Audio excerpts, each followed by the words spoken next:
ही बात करेंगे कि पारण की विधि क्या है और पारण वाले दिन आपको क्या करना है। जहां है उसको भगवान सूर्य को अर्पित करें। भगवान को आप एक लोटा जल में आप लाल पुष्प पीले अक्षत अर्पित कीजिए, फिर 3 बार जल भगवान के ऊपर छींट दीजिए। जल छींटने के बाद भगवान को तिलक लगाइए, तिलक लगाकर अक्षत लगाइए, फूलों की माला पहनाएं, धूप दिखाइए और दीप दिखाइए। दीप दिखाने के बाद भगवान को नैवेद्य के रूप में आज आपको काले तिल से बनी हुई कोई मिठाई या लड्डू आदि अर्पित करना चाहिए। काला तिल ना हो तो आप सफेद तेल से बना हुआ अब भी अर्पित कर सकते हैं। नमस्कार कीजिए और भगवान को पारण का भोग लगाइए। पारण कीजिए और भगवान को पारण का भोग लगाइए। आपको पीले चावल का भोग भगवान को लगाना चाहिए। पीले चावल ना बने तो फल का भोग लगा सकते हैं। यह जो भी सात्विक आहार आप घर में बना रहे हैं उसका भोग भी लगा सकते हैं। विशेष रूप से केसर की खीर का भोग भी जया एकादशी पर लगाया जाता है और उस प्रसाद को जो व्रती है उसे पारण के समय ग्रहण करना चाहिए। जो भी आपके पास उपलब्ध है बनाया है उसकी थाली सजाया। थाली में तुलसी का पत्ता अवश्य रखें। भगवान से प्रेम पूर्वक भोजन का निवेदन कीजिए। भोजन के लिए आवाहन कीजिए कि प्रभु भोग लगे। भगवान जो है वह प्रेम के भूखे हैं। आप प्रेम से भोग लगाएंगे तो अवश्य ही भगवान वह ग्रहण करेंगे। भगवान को भोग लगाने के बाद जल जमाने कराया। जल लीजिए, जो आपकी थाली है उसके चारों तरफ घूमर छोड़ दीजिए। जलज पर निकल के भगवान को हाथ जोड़ने के बाद जो भोजन की थाली है उसको उठा लीजिए और बाकी का जो प्रसाद है उसमें मिला दीजिए। बहुत आवश्यक प्रक्रिया है जो आपको अवश्य करनी ही चाहिए, क्योंकि पुष्पांजलि आपके किसी भी पूजा पाठ की सफलता उसी में निहित होती है। देखिए, पुष्पांजलि करने के लिए हाथों में पुष्प ले लीजिए। भगवान से निवेदन कीजिए, परमेश्वर हो हे प्रभु, ना हम आपका आवाहन जानते हैं, ना पूजन जानते हैं, ना विसर्जन जानते हैं। अज्ञानी जीव है, जैसे सेवा आपके श्री चरणों की है। इसमें जाने अनजाने में कोई गलती कोई भूल हमसे हो गई हो तो प्रभु से क्षमा करना।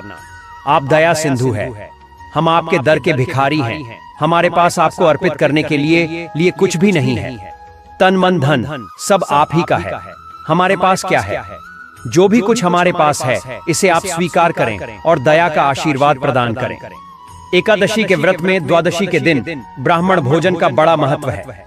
ब्राह्मण को भोजन जरूर कराएं। भोजन ना कर सके तो आप उन्हें दान अवश्य करें। ठीक है ना?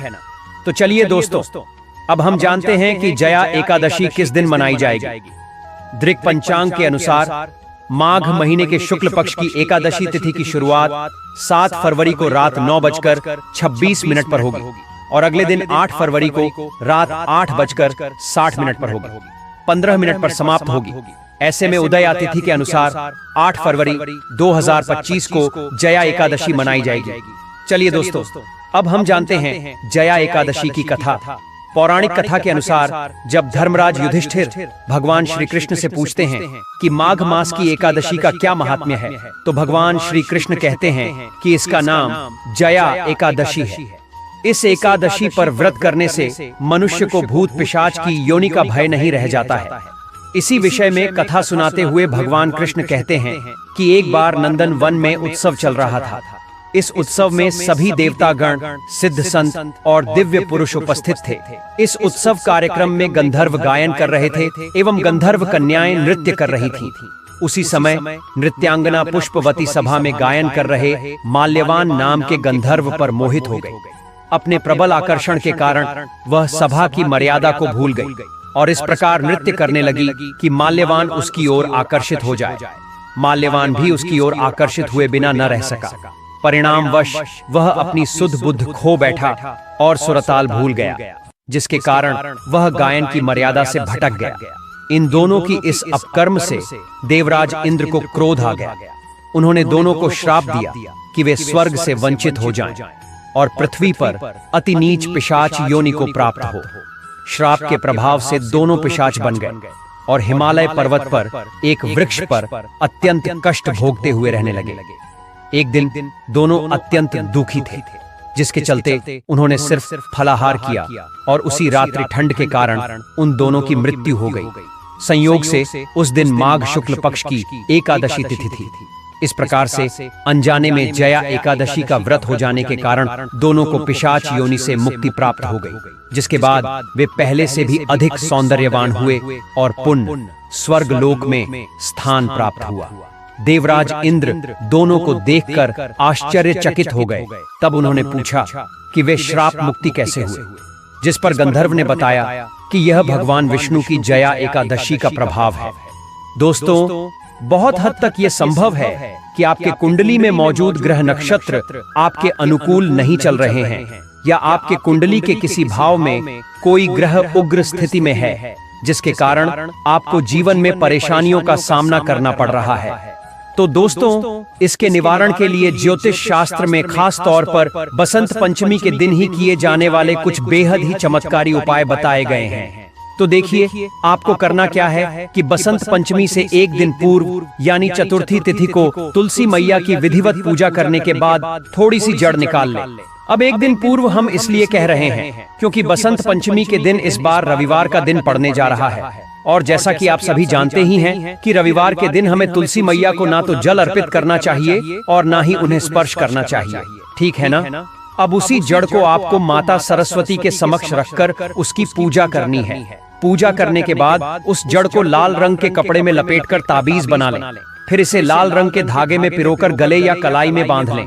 पुरुष हो तो दाहिनी भुजा में और महिला हैं तो बाईं भुजा में। कहा जाता है कि ऐसा करने से व्यक्ति के सभी ग्रह दोष शांत हो जाते हैं। साथ साथ आपको माता लक्ष्मी जी की भी असीम कृपा प्राप्त होगी। वहीं यदि आपके जीवन में टेंशन का दौर चल रहा है, यदि वर्कलोड या बच्चों के भविष्य को लेकर आप अक्सर चिंतित रहते हैं, जिसके लिए आप तुलसी की जड़ की माला बना लें या बाजार से तुलसी की जड़ वाली माला खरीद कर ला सकते हैं। आसानी से आपको बाजार में मिल जाएगी। तो आपको सबसे पहले तुलसी की जड़ वाली माला को गंगा जल से अभिषिक्त करके अपने गले में धारण कर लेना है। निश्चित रूप से इसे पहनने के साथ ही आपके टेंशन में कमी आएगी और आपका मन शांत हो जाएगा। वहीं दोस्तों, यदि आप या आपके परिवार में कोई नेगेटिव एनर्जी से ग्रसित है, यानी कि यदि आपके परिवार के किसी सदस्य की हमेशा तबीयत खराब रहती है, या उन्हें यदि किसी की टोक लग जाती है, या घर के सदस्यों को यदि बात बात पे नजर लग जाती है, तो आप तुलसी माता के जड़ को अपने घर के पूजा वाले स्थल पर किसी पीले कपड़े में बांध कर रख दें एवं नियमित उसमें धूप अगरबत्ती दिखा उनकी पूजा करें। ऐसा करने से परिवार के हर एक सदस्यों का ऑरा मजबूत होगा और घर में कभी भी कोई नेगेटिव एनर्जी प्रवेश नहीं कर पाएगी। तो बहुत ही उत्तम उपाय बताया है आपको, हमने जरूर करना, पर इन बात का रखें खास ध्यान, तुलसी को बेहद पवित्र माना गया है। ऐसे में अगर आप मांस मदिरा का सेवन करते हैं तो तुलसी की माला ना पहने, पर पूजा घर में रखकर नियमित पूजा की जा सकती है। दोस्तों, तुलसी एक ऐसा पौधा है जिसकी पूजा से बहुत ही चमत्कारी और बहुत ही शीघ्र लाभ प्राप्त होता है। भारतवर्ष में ही नहीं बल्कि संसार के लगभग अधिकांश देशों में तुलसी को पवित्रता की दृष्टि से देखा जाता है। अनेक औषधीय गुणों से भरपूर तुलसी का धार्मिक महत्व भी है। अनेक धार्मिक अनुष्ठानों और तांत्रिक प्रयोग में इसका उपयोग होता है। पुराणों में तुलसी को भगवान विष्णु की पत्नी होने का गौरव मिला है। इसी कारण तुलसी जगत जननी भी है। परमात्मा के अनेक दुर्लभ वरदान में बरगद तुलसी को अमृत का प्रतिरूप भी कहा गया है। जहाँ तुलसी का पौधा लगा होता है वहाँ ब्रह्मा विष्णु महेश यानी त्रिदेव का निवास होता है। और तुलसी की पूजा करने से बड़ा महापाप भी उसी प्रकार नष्ट हो जाते हैं, जैसे सूर्य के उदय होने पर अंधकार नष्ट हो जाता है। शास्त्रों के अनुसार जिन घरों में तुलसी का पौधा होता है उस घर में सुख शांति और समृद्धि सदैव बनी रहती है। भगवान विष्णु और उनके अवतारों जैसे रामकृष्ण की पूजा और प्रसाद में तुलसी का पत्ता होना सबसे जरूरी माना जाता है, क्योंकि इसके बिना पूजा पूर्ण नहीं मानी जाती है। इन्हीं कारणों से सभी हिंदू परिवारों के घर आंगन में तुलसी का पौधा लगा होना जरूरी हो जाता है। और अगर आपके घर भी माता तुलसी विद्यमान है तो आपको उनसे जुड़े कुछ नियमों के बारे में पता होना अति आवश्यक है। दोस्तों, आप अपने परिवार के सुख शांति और समृद्धि के लिए तुलसी माँ को चुनरी अवश्य चढ़ाना चाहिए, जिससे आपको माता लक्ष्मी और श्री हरि विष्णु का विशेष आशीर्वाद प्राप्त हो सके। वहीं दोस्तों, कई सारे लोग अक्सर जाने अनजाने में तुलसी के पौधे से जुड़ी कई गलतियां कर देते हैं, जिसका कि उन्हें दुष्परिणाम भी भुगतना पड़ता है। जैसे कि कई सारे लोग अपने घर में तुलसी का पौधा लगा तो लेते हैं, लेकिन तुलसी माँ को चुनरी नहीं उड़ाते, जिसके कारण उन्हें फलों की प्राप्ति नहीं हो पाती। हमेशा याद रखें, माता तुलसी को चुनरी अवश्य चढ़ाना चाहिए। क्योंकि तुलसी न केवल एक पौधा है बल्कि यह हमारे माँ के समान है। घरों में तुलसी को चुनरी उड़ाकर रखा जाता है, लेकिन इसका ध्यान कुछ लोग ही रखते हैं। आमतौर पर लोग तुलसी को लाल रंग की चुनरी उड़ाते हैं, लेकिन लाल मंगल का रंग है और तुलसी का कारक बुध है। बुध और मंगल मित्र नहीं है। बुध के अनुकूल ग्रह शुक्र और शनि है। इसीलिए तुलसी जी को सफेद चमकीली या नीली चुनरी चढ़ाना अत्यंत शुभ होता है।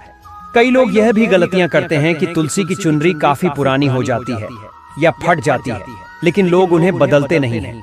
चुनरी बदलने के लिए लोग हमेशा एकादशी या पूर्णिमा तिथि या कई लोग तो सीधा तुलसी विवाह का इंतजार करते हैं, लेकिन ऐसा करना बहुत ही गलत है दोस्तों। जब कभी भी आपको ऐसा लगे कि तुलसी मैया की चुनरी पुरानी हो गई है या फट गई है, तो आपको तुरंत ही बाजार से नई चुनरी लाकर तुलसी माँ को उड़ानी चाहिए। आपको न केवल त्योहारों पर चुनरी बदलनी चाहिए, बल्कि साफ सुथरी चुनरी माँ तुलसी को हमेशा उड़ानी चाहिए। बगैर चुनरी के तुलसी माता अच्छी नहीं लगती। तुलसी माँ नाराज होती है और आपको फलों की प्राप्ति नहीं हो पाती है। दोस्तों, तुलसी में कई दिव्य शक्तियां विराजमान हैं। जो लोग तुलसी माता की विधिवत पूजा करते हैं, उन्हें अपने जीवन में कभी कष्ट नहीं आते एवं ऐसे लोगों को स्वर्ग की प्राप्ति होती है। वहीं शालिग्राम और तुलसी का विवाह करने से सारे अभाव, कलह, पाप, दुख और रोग दूर हो जाते हैं। दोस्तों, तुलसी के पास यह चीज कभी न रखें। तुलसी माँ होती है क्रोधित। जहाँ तुलसी का पौधा होता है, वहाँ आपको अपने मुख से कड़वे बोल नहीं बोलने चाहिए। और देवी माता लक्ष्मी को शुद्ध घी का 9 बत्तियां वाला दीपक अर्पित कर उनकी आरती करें। साथ ही इस दिन ब्रह्म मुहूर्त में उठकर तुलसी में 1 रुपए सिक्का नए लाल रंग के वस्त्र में बांधकर तुलसी के गमले में डाल दें। ऐसा करने से घर में धन समृद्धि का आगमन होने लगता है और घर में से गरीबी और दर्द खत्म होना शुरू हो जाता है, क्योंकि तुलसी माँ को लक्ष्मी माँ का वरदान मिला हुआ है। इसलिए धन की देवी माँ लक्ष्मी आपके घर में कृपा बरसाना शुरू कर देती है। मौनी अमावस्या के दिन तुलसी पर कच्चा दूध चढ़ाए। ऐसा करने से पितृदोष खत्म होते हैं और आपके पितृ आपसे प्रसन्न होकर आपके जीवन में धन के नए द्वार खोलते हैं और आपके ऊपर असीम कृपा बरसाते हैं। वहीं दोस्तों, तुलसी माता के पौधे में सुहाग का सामान चढ़ाने से घर में खुशहाली आती है, जैसे कि कुमकुम, आभूषण, बिंदी, चूड़ियां, लाल साड़ी या चुनरी आदि चीजें तुलसी माता को चढ़ाएं। कच्चा दूध, मिठाई का उन्हें भोग लगाएं। ऐसा करने से तुलसी माता अत्यंत प्रसन्न होती हैं और घर में मां लक्ष्मी का वास होता है। धन प्राप्ति का हमें आशीर्वाद मिलता है। इसी के साथ दोस्तों, आप इस मां तुलसी के पास एक घी का दीपक जरूर जलाएं और उसमें थोड़ा सा सिंदूर डालकर अपनी पति के लंबी आयु की कामना करें। ऐसा करने से नकारात्मकता ऊर्जा का नाश होता है, साथ ही घर में सकारात्मक ऊर्जा का वास बना रहता है। वहीं वास्तुशास्त्र के अनुसार तुलसी को हमेशा हमें विषम संख्या में रखना चाहिए।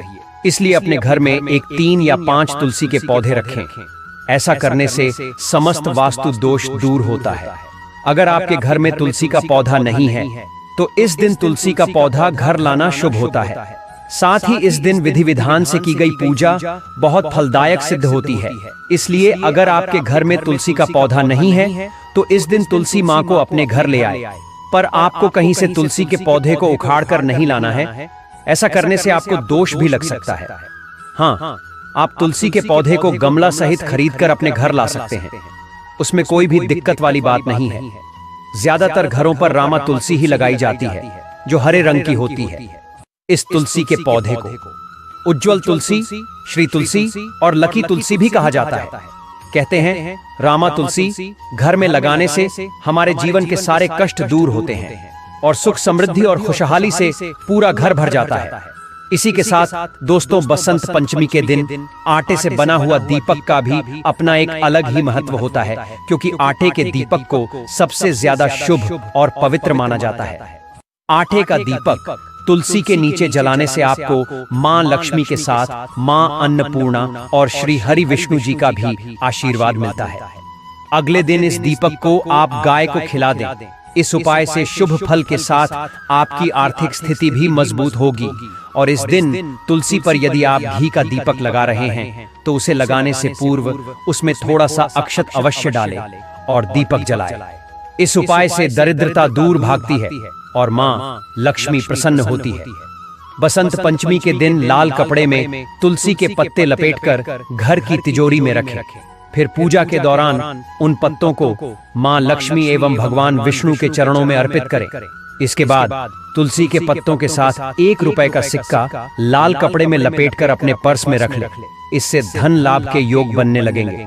लेकिन पत्ते आपको बसंत पंचमी के दिन नहीं बल्कि एक दिन पहले ही तोड़ लेने हैं, या जो तुलसी के समीप गिरे हुए पत्ते होते हैं उन्हें भी आप ले सकते हैं, क्योंकि बसंत पंचमी के दिन तुलसी पत्तों को तोड़ना वर्जित बताया गया है। साथ ही साथ रविवार के दिन भूलकर भी तुलसी के पत्तों को न तो स्पर्श नहीं करना चाहिए और ना ही उन्हें जल अर्पित करना चाहिए। ऐसा करने से घोर पाप लगता है। इसके साथ दोस्तों, जब आप प्रातः काल सोकर उठे, सर्वप्रथम आप माता तुलसी के दर्शन करें। इससे आपके समस्त पाप कट जाएंगे। फिर नित्य कर्मों से निवृत्त होने के बाद अपने स्नान वाले जल में थोड़ी सी तुलसी की मिट्टी अवश्य मिला लें। इससे आपकी कुंडली में शुक्र का भाव मजबूत होगा और आपको अपने जीवन में आर्थिक तंगी से छुटकारा मिल जाएगा। इसके साथ दोस्तों, हम आपको कुछ और उपायों के बारे में बताने वाले हैं जिसे कि आपको इस बसंत पंचमी के दिन जरूर करना चाहिए। तो बहुत ही ज्यादा लाभप्रद वीडियो होने वाला है, यह अंत तक जरूर देखें दोस्तों।